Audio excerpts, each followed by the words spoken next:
Hello, everyone. My name is Alexander Lucard, and I am an HMIS administrator for Montgomery County. In today's training, we're going to talk about getting your client document ready and what exactly that means and entails. Now, the odd thing about this training is that while there is a document ready section in HMIS, only a fraction of the users can actually see that screen. And that's because it's primarily used by the people that are running the coordinated entry system. But even though you can't see the document ready section, that doesn't mean that it's not vitally important to getting your clients into higher level housing. And so we're going to talk about that today. Now, part of this is going to be showing me a section that you might not usually have in HMIS, but that's just to give you a visual understanding of where it is for people that have higher level access in HMIS. We're going to go there now. It's under the client profile. And depending on your security access level, you're going to have the CES housing placement assessment. And this is going to show you the list of the documents that a client needs. And a client document ready checklist. That's the birth certificate, the social security card, a government issued photo ID like a driver's license, proof of income or zero income, and a DD-214 if you are a veteran. And so what we'd be doing is we'd be making sure that we have these documents. And if we do have these documents, the CES people would be able to go in and put in yes, yes, no, like that.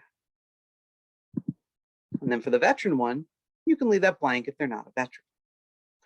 But in order to move on from emergency shelter housing to get into, say, rapid rehousing or permanent supportive housing or an SRO, things like that, you do need to have your birth certificate, your social security card, and a government issued photo ID like a driver's license. And we want to make sure that all clients have these so we can move them from emergency shelters. And these are things that case managers, such as street outreach, PATH, diversion, and emergency shelters, people who work in those programs want to try and make sure that the clients have access to these documents. Now, as a system administrator, I can see this screen. If I'm one of the people running the coordinated entry system, I can see this screen. But what happens if I'm, someone else, even a regular agency admin? If I go into Kenny Omega's account, and I go down to their client, his client profile, see, I can't see that screen. I can't see any of the document ready information. So how do we keep track of that? Well, that's what we're going to be talking about here. I'm going to go back in as myself. And again, because I'm a system administrator and I can see everything, I can see the document ready checklist, but the average user can't. So where do we want to go to make sure that if I'm the case manager, I'm keeping tabs of these important documents so my client can get out of the emergency shelter or the hypothermia shelter and move into a program like Catholic Charities Rapid Rehousing or a permanent supportive program or even HIP. We want to make sure that the client has the birth certificate, the social security card, the government issued photo ID, and the proof of income or zero income. Well, we can do the income pretty easily because that's a HUD verification question under the entry exit. And you're constantly filling that out if you're keeping on top of things. You're filling out that HUD verification matrix. So the proof of income isn't the one that you have to worry about as much. We want to keep tabs on the birth certificate, social security card, and government issued photo ID. So what I like to do is I like to go over here to the case plans. And I like to start a case note, keeping track of the documents, and then uploading a scan of the documents, such as the birth certificate, the social security card, or the government issued photo ID, which might be a driver's license. And I would put the scans in the file attachment section. And that way I, as a case manager, know what my client needs. So I can do an add goal, and then we go in here. Now, this training assumes that you've had the full case plan training. It's like a 35-minute video training or a very long PowerPoint. So we're not going to go into the minutia here in this. But let's say we're going to set them up. And let's do an emergency shelter program. Let's take Interfaith Works over question. Right, case manager. Again, if you don't see yourself as a case manager, it means you haven't set yourself up on the case manager screen. And you absolutely need to do that. I'm just going to say manager, case manager. Go back in.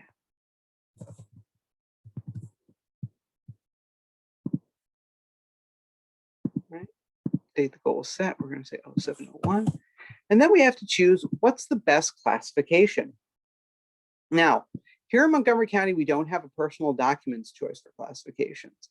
Some COCs do. For example, DC has that, which makes it a little bit easier to keep track of the documents. They have a classification personal documents, and then each of the types. They have a breakdown for each of the documents.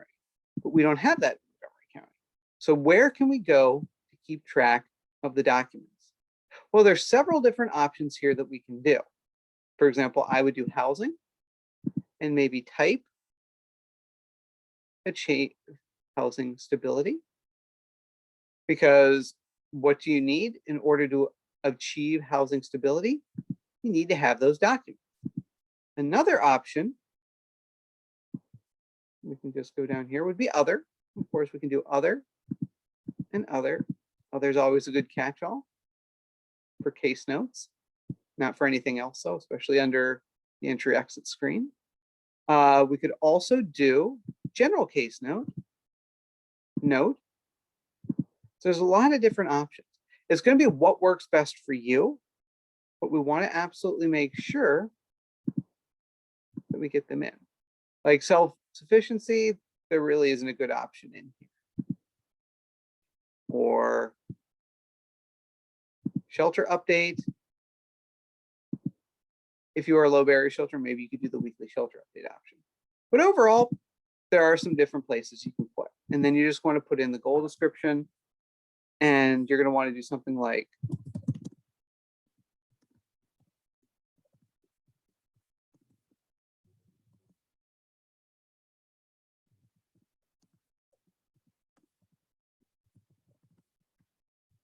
that. What's your goal description? What's the end game? What are we doing?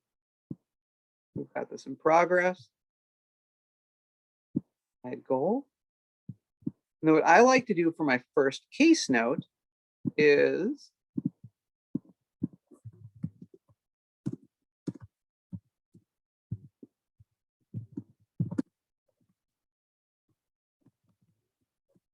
let's say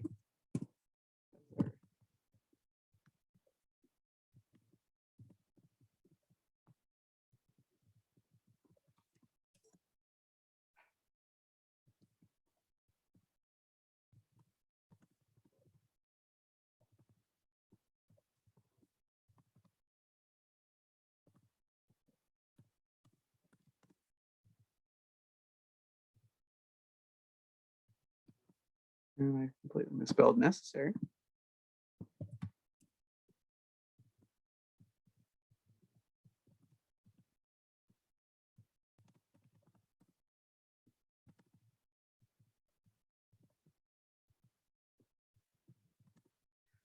So your first note would be what documents are missing. You're going to help them out. And you can start using this note to keep track of what documents they need. You can add the action steps. And let's say we do an action step here. And the action step is, because remember, if you've done the complete case notes training, action steps are tasks that you assign the client. So we're going to pick a thing here. Client will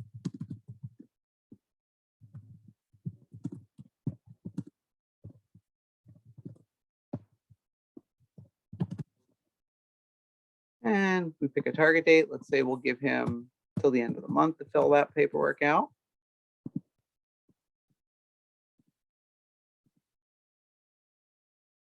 And then we'll give him a second action step of client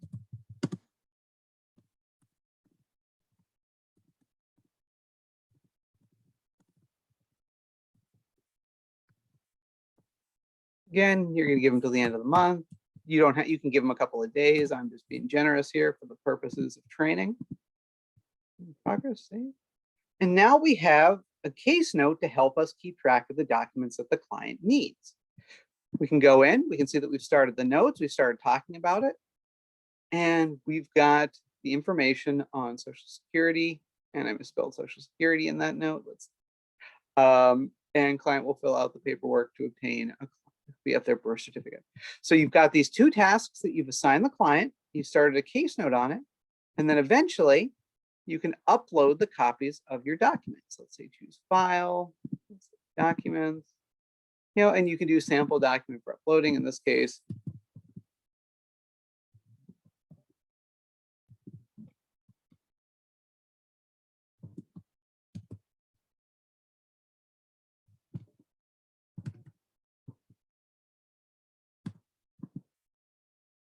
Nope. So we ran out of room. So let's just do, we upload, and there we go. So we can use this to keep track of the documents. So not only can we get a client document ready without having that higher level access to the document ready screen, but then we can, if we are keeping track of a note here and we are putting the documents in here that need to be document ready, if I'm one of the people that's running the coordinated entry housing placement program, I can go in, I can take from your case notes and go, oh, look, they've got the birth certificate in. So you can do all of this. And so in tandem, you can still work together, even if you aren't a person that has access to this entire coordinated entry behind the scenes information. And that's okay. And this is what we want. And this is what we need to help get a client document ready. So if you're an emergency shelter, you're a street outreach person, you're a path outreach person, a diversion person, something like that, this is a great way to keep track of those documents and help get those clients pushed up through the coordinated entry system. Because again, they're going to need these documents to qualify for that higher level housing, like HIP or permanent supportive or rapid rehousing.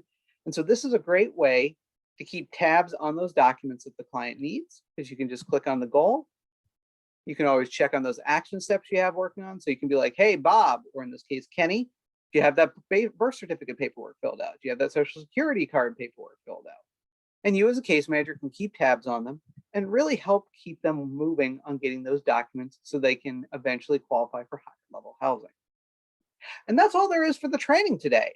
We just wanted to make sure that you are aware of the fact that even though you can't see the client document ready screen on your client profile, that there are some people who do and really make use of that, and that this is a way that you can help not only the client out, but the person keeping tabs of the CES behind the scenes stuff.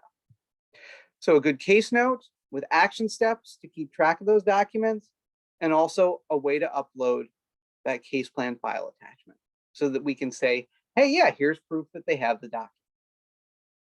That's all I've got for you today. Thank you for joining me for this training, and I look forward to doing more trainings with you in the future. Have a great